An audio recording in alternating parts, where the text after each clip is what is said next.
Amigos, ¿qué tal? Buenas tardes. Pues aquí estamos en una emisión más de su programa de Tiempos y Palabras. Y ahora me ven solo no porque me haya peleado con mis amigos, sino porque pues les agarró. Hoy tuvimos una tormenta terrible prácticamente por toda la ciudad. Y el tránsito se ha puesto desquiciado. A mí mismo me costó bastante trabajo, pero agarré una ruta que no me complicó tanto la llegada aquí a la estación. Entonces le digo a José, pues vamos a empezar ya que estamos aquí. En cuanto lleguen los amigos, espero que puedan moverse, que no se queden estacionados en los caminos, en las calles, en el Colosio, que es el que nos mueve a todos, porque de verdad, y la recomendación es, si nos oye en su carro, maneje con mucha precaución. Estamos en calles que están inundadas, que los carros se mojan, que el motor le pasa algo y se quedan los carros detenidos. Entonces tenga mucho cuidado, prevenga, ponga toda la precaución y bueno, pues por otra parte, qué bueno que siga lloviendo, porque pues eso también llena las presas, permite que los lagos, las lagunas y los sistemas de agua que sirven para surtir a las ciudades pues se nutran de este vital líquido. Ya sabe el Cutzamala que surte a la Ciudad de México y alrededores, que es tan importante, tan fundamental. Y sí, pagamos cuotas de inundaciones terribles, terribles. Seamos solidarios cuando se nos pida ayuda, para ayudar a gente de colonias que sufren terribles problemas por inundaciones, que pierden sus propiedades, que se quedan a veces sin alimentos. Seamos solidarios con ellos, porque ellos lo han sido con nosotros en otros momentos. Y bueno, pues sigamos sorteando estas vicisitudes de la naturaleza, del clima, del planeta. Ahora yo he escuchado muchas veces la expresión del monzón mexicano. El monzón es un fenómeno que se ubicaba sobre todo en el sureste de Asia, Bangladesh, la India los otros países, Tailandia, en fin, países del rumbo del sureste asiático, del sur y sureste asiático. Y se refiere a estas temporadas de lluvia continua y de gran duración en días y semanas. Y allí es donde existe el fenómeno que se le conoce como el monzón. Y ahora he escuchado a muchos que hablan del monzón mexicano, porque efectivamente no sé, pero yo no recuerdo que hayamos tenido otros años. Sí hemos tenido años de grandes lluvias, pero de lluvias tan constantes, tan alargadas, que no paran, y además con grandes caídas de agua, de granizo, etcétera, etcétera. Pues la Tierra está diciendo, no es ninguna broma el cambio climático. Entonces, pues tomémoslo muy en cuenta, que aunque seamos el último sujeto de la Tierra, algo nos toca hacer para que esto disminuya. ¿Qué podemos hacer? Pues enterarnos, aprender a no generar tanta basura. Lamentablemente usted va a comprar unas galletas y no solo es la bolsa donde vienen las galletas, sino es la bolsa y adentro viene una caja de plástico donde vienen acomodadas las galletas. Dice uno, bueno, ¿cuál es la importancia? Yo he comprado unas galletas hechas caseramente, y que vienen en una bolsa de celofán, las venden en una de estas tiendas departamentales, y la verdad se llaman, creo que regañadas las galletas, hojarascas, y hay otras que son de nuez, y las ponen en una bolsa de celofán, pues que se estallan un poquito y al final queda el polvo de muchas de esas galletas, y con una cuchara uno sigue saboreándolas, pero no es más que una bolsa de celofán. No es la bolsa metálica y encima la caja de plástico que las contiene, y después otra bolsa, y quién sabe qué tanto. Aprendamos a graduar esto, a ser más prudentes con la basura.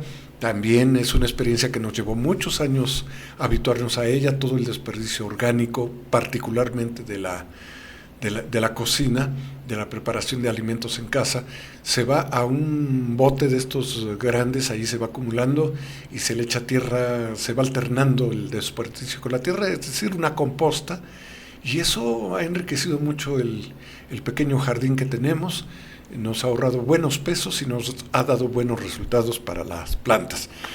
Así que pues tengamos mucha precaución y participemos en aquello que está en nuestras manos hacer para que este cambio climático se reduzca.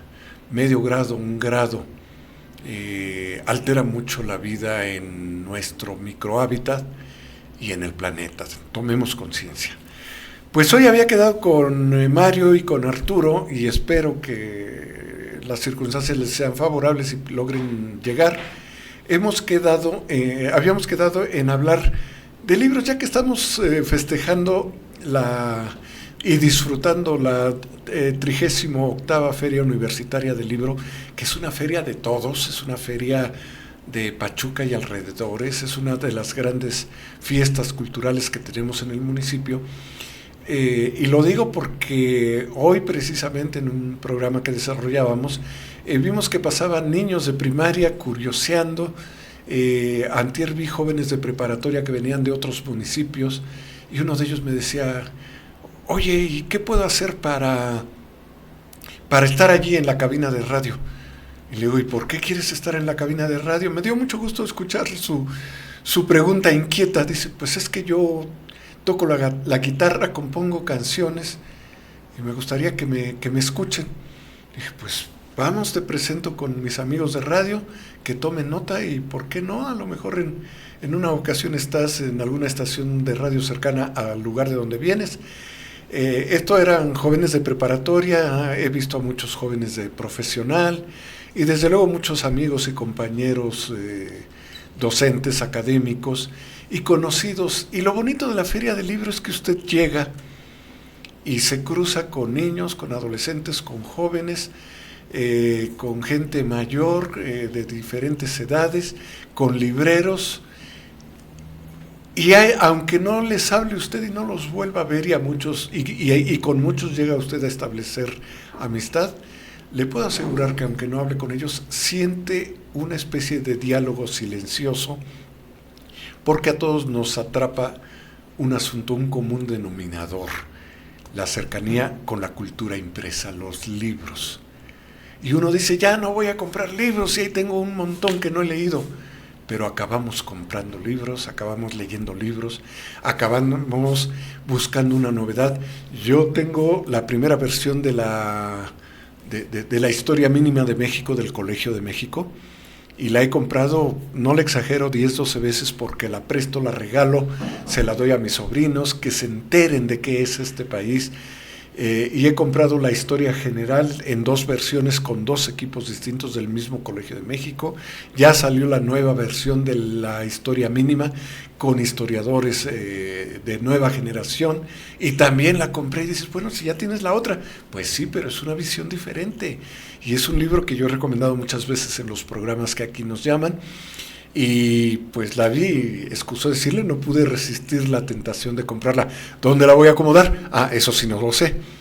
No lo sé, voy a tener que sacar otros libros, pero desde luego que los de historia, que a mí me apasiona leer historia de México, universal en general, historia de las ideas, historia de las mentalidades, historia de las costumbres, que es algo también muy rico, la microhistoria, la historia de los pequeños lugares, que también tiene que ver con la cotidianidad.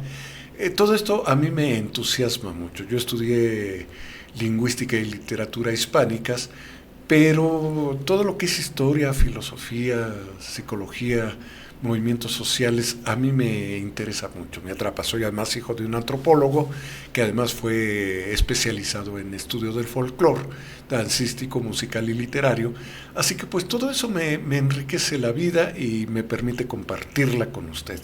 Así que una cosa es la profesión que uno elige y otra las áreas del conocimiento en que uno se quiere seguir cultivando hasta el último de sus días.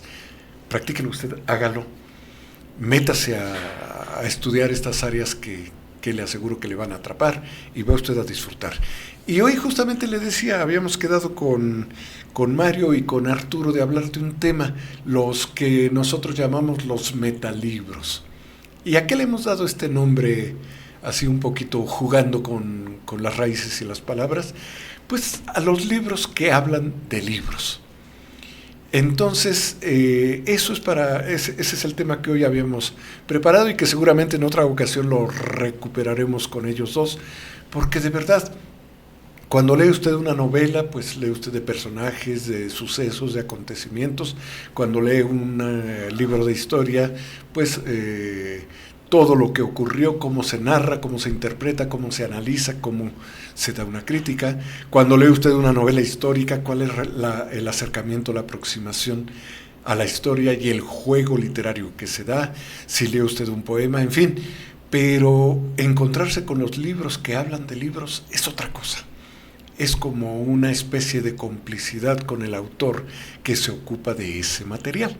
Y en este caso, bueno, yo dije, ya que estoy aquí, si llegan mis compañeros, pues que se incorporen al programa, porque les digo, se quedaron medio atorados en la complejidad del tránsito.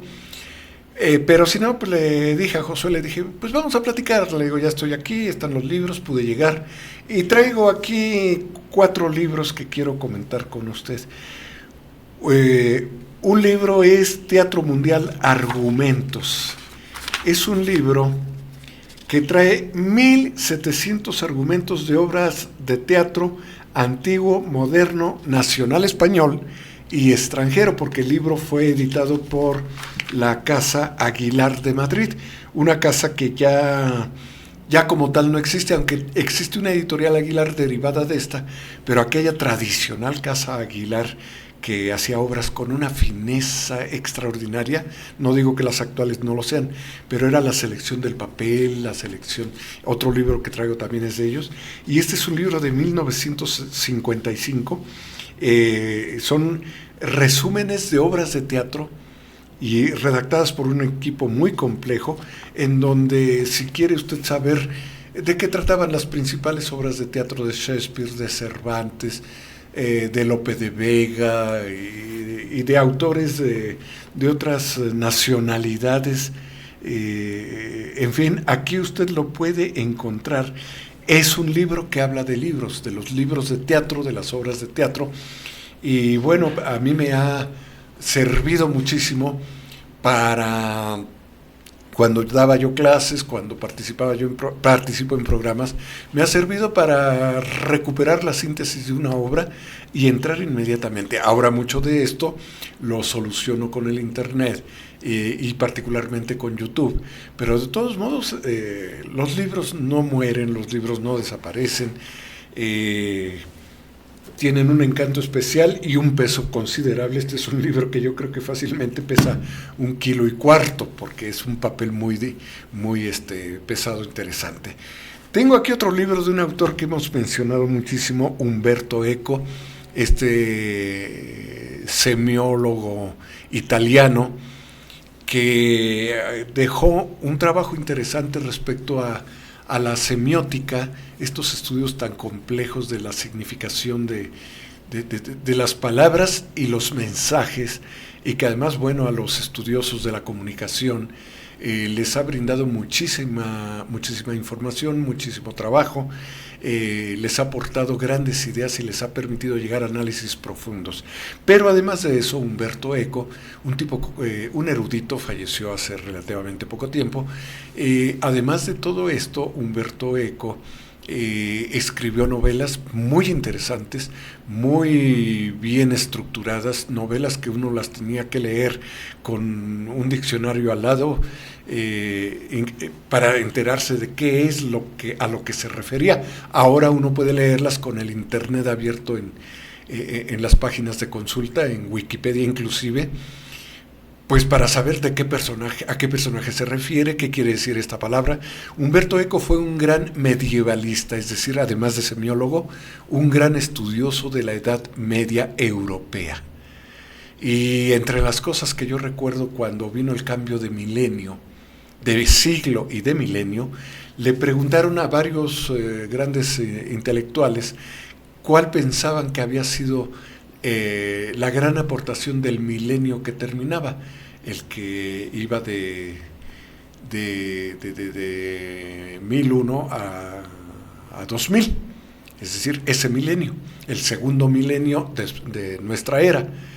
Y Umberto Eco, que era además un tipo con un humor ingeniosísimo, definitivamente, una ironía muy fina y terrible a veces, ahorita les platicaré otra anécdota. Humberto Eco contestó que una de las grandes aportaciones que el milenio, el segundo milenio que terminaba, le había dado a la humanidad eran las judías, los ejotes, y con los ejotes al madurar, los granos que traen. Y dice uno, bueno, pero todos esperábamos que Umberto Eco hubiera dicho, una de las grandes aportaciones del segundo milenio es el Renacimiento, es tales autores, es la observación astronómica. No.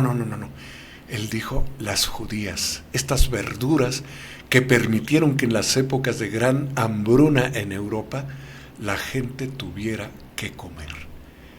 Y la verdad, si lo pensamos, dentro de la aparente ironía, Umberto Eco tenía razón. Primero, lo primero era la comida, alimentarnos. Después vendría la devoción, después vendría el cultivo del espíritu, pero primero había que alimentar el cuerpo. No hay de otra, es la ley de la vida. Y estupendo que un gran semiólogo, un gran intelectual lo hubiera hecho. De él es famosa aquella novela de El nombre de la rosa, que recomendamos siempre que se lea. Es una historia de un monasterio en las montañas y una serie de asesinatos que se dan, porque detrás de todo ello está la magia y la confrontación entre el mundo que terminaba en la Edad Media y las visiones del Renacimiento que empezaban a aparecer. Y esto en torno a los libros, que en aquel tiempo de la novela eran los libros hechos a mano, manuscritos, los incunables que se han dado en llamar. Entonces Umberto Eco nos refiere en esa novela este momento. Es una novela maravillosa, es un libro muy extenso, pero en esa extensión nos relata apenas 7 días de la vida en un monasterio en alguna de las montañas italianas. Ahora sí que como Don Quijote, en un lugar de los Alpes que no define, nos sitúa esta gran novela, y se la recomendamos. Pero justamente como estamos hoy hablando de libros que hablan de libros, traje de Umberto Eco, que se llama ¿Cómo se hace una tesis? Aquellos egresados que no saben cómo abordar el inicio de su tesis, que se encuentran terriblemente desesperados porque no saben cómo iniciarla, desarrollarla, etcétera, compren este libro de Umberto Eco, ¿Cómo se hace una tesis? Es un libro que además, en un lenguaje muy amable, muy amigable, lo va llevando a uno de la mano para que desde la definición del tema hasta la localización de fuentes, el registro de fuentes, el respeto a las ideas ajenas que consultamos para hacer nuestra tesis, es decir, evitar la piratería, porque ese es el peor sello que puede tener un autor, el registrar como propia una idea, un texto, unas palabras que son de otro. Entonces, de todo eso se ocupa Umberto Eco, y claro, una tesis y muchas tesis se convierten en libros después de presentarse para sustentar un examen del grado, de licenciatura, maestría o doctorado. Y entonces este libro de cómo se hace una tesis se refiere a eso, a los libros. Así que es otro de lo que llamamos metalibros. Traigo aquí uno más, que es El libro y sus orillas, de Roberto Zavala Ruiz. Este es, y aquí lo dice, libros sobre libros. Es un poco como el eslogan, como el sello que marca esta colección, libros sobre libros. Efectivamente, y este es un libro maravilloso. Cualquiera lo puede hojear, consultar, etcétera, pero está sobre todo muy recomendado para aquellos que quieren escribir libros, no solo escribir literatura, poemas, novelas, etcétera, sino que quieren estar además pendientes de que sus libros estén bien escritos, bien editados y bien impresos. Entonces, aunque se conviertan en libros electrónicos, de todos modos deben estar bien escritos. Bueno, pues este libro de El libro y sus orillas de Roberto Zavala Ruiz se refiere a eso. Por una parte, constituye una colección de sugerencias por capítulos interesantes para aquel que se quiere dedicar a la muy atractiva tarea de ser editor. Y el editor es desde recibir un manuscrito de alguien hasta decirle aquí está tu libro terminado, pero también puede ocuparse exclusivamente de la edición del texto, para lo cual hay que entrar con mucho énfasis al estudio de la lingüística general, de la lingüística de la lengua en que se está trabajando, la ortografía, la sintaxis, la puntuación, pero saberla a profundidad. Alguna ocasión yo comentaba con un editor que nos hacía unos libros en la universidad y trajo a su corrector y le dije, oiga, es que este libro lo corrigió usted mal. Dice, es que yo nada más corrijo libros de derecho. Y le dije, pues mire, yo le voy a decir que cuando trabajé en la Enciclopedia de México revisábamos y corregíamos libros de biología, de arquitectura, de historia, de filosofía y de lo que fuera necesario. El lector de oficio, que eso es lo que se constituye el corrector de estilo, que no es lo mismo el corrector de estilo que el corrector ortotipográfico o el editor del texto. Eso es lo que tiene que hacer, entender la dinámica de los textos de diversas áreas del conocimiento. Pero también es un libro que le sirve al escritor porque le da normas del buen escribir, del cuidado que hay que poner al escribir, pero también le orienta al que va a tener conciencia del diseño editorial, del que su oficio es el diseño gráfico, y también del que tiene que estar pendiente de cómo entrar a un taller de imprenta y saber cómo opera un taller de imprenta, aunque uno no esté ni en el diseño gráfico ni en el taller de imprenta, pero el asunto es que uno debe tener cuando menos las nociones para que uno sepa qué proceso está llevando su libro. Y finalmente el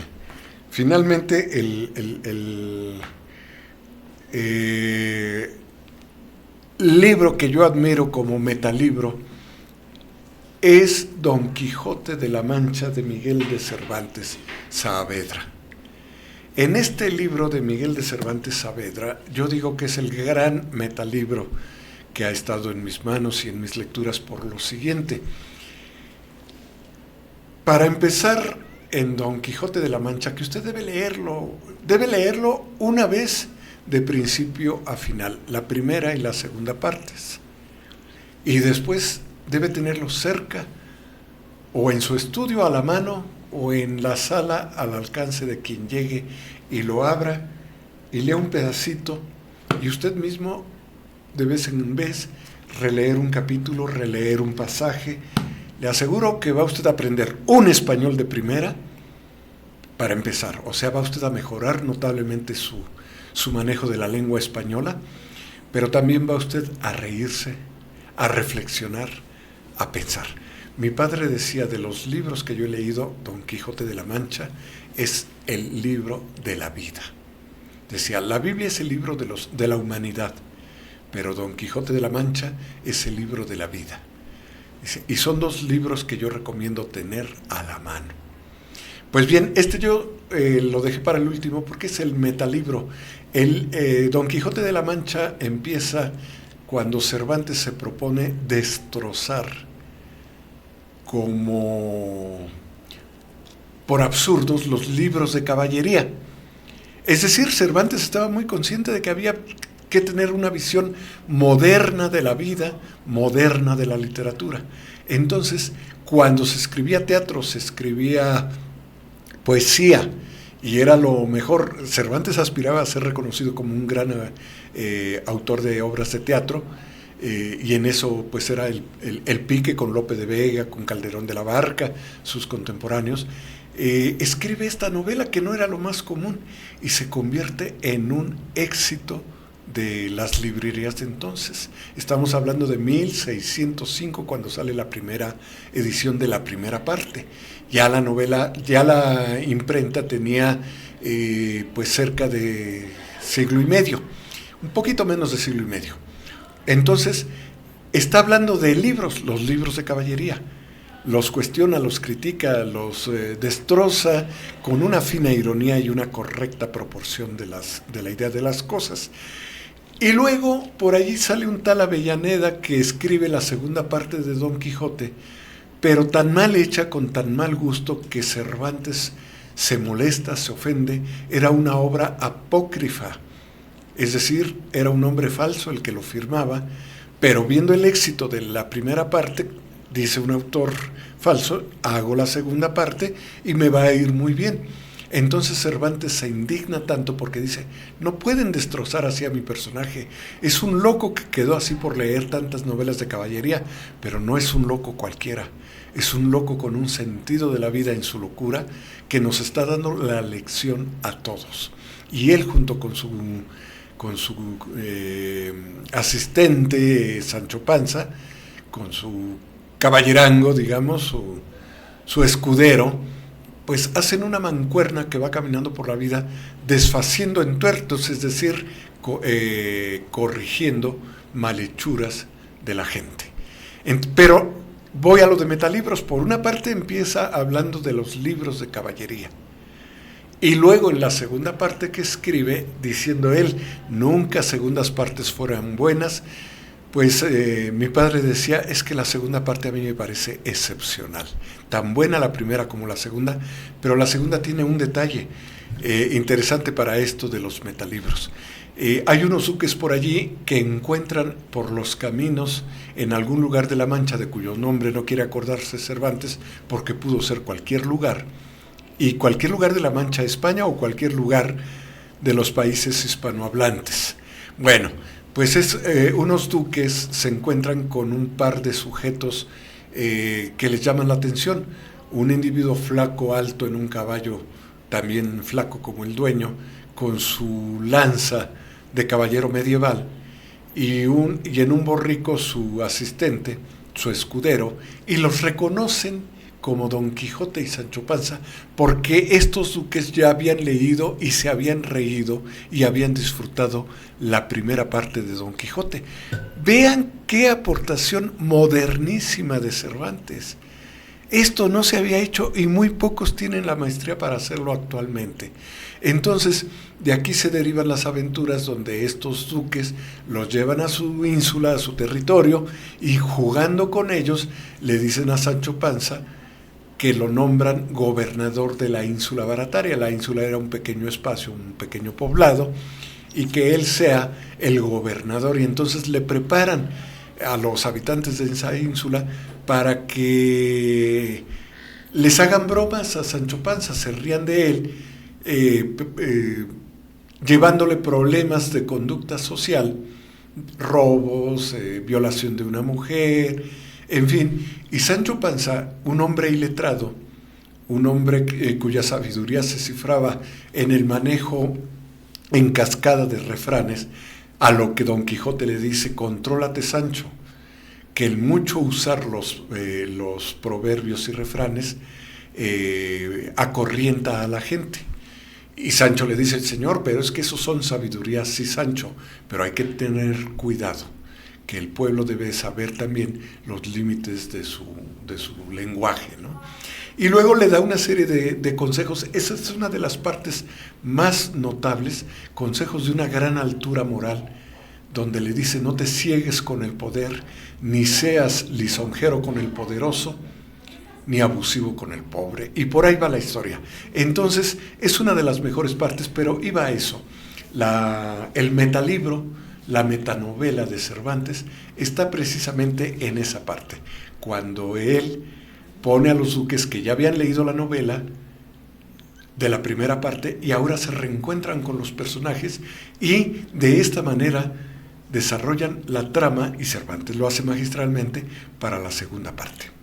Pues estos son los 4 ejemplos de metalibros que hoy quería yo comentar con ustedes. Lamentablemente nuestros amigos pues no pudieron llegar por estos contratiempos del tránsito. Y pues les mandamos un saludo, espero que no estén con grandes problemas y yo espero no tenerlos de regreso. Usted, amigo, también cuídese mucho, tenga mucho cuidado, acuérdese que cuando la lluvia llega la gente se descontrola y en lugar de ir más pacientemente quiere acelerar y a veces eso propicia carambolas, accidentes y todo eso. Tengamos mucho cuidado, mucha paciencia y mucha tolerancia. Le agradecemos que nos haya seguido en este programa un poco atropellado por la razón que comentamos, pero bueno, pues esto fue de Tiempos y Palabras. Soy Marcial Guerrero, me dio gusto estar con usted y lo esperamos el próximo jueves. Esperamos que con una lluvia más generosa y seguir aquí platicando de muchos temas y, como decimos aquí, platicando de todo y de nada, como son las ricas charlas que hemos tenido con usted. Muchísimas gracias. Nos vemos la próxima semana.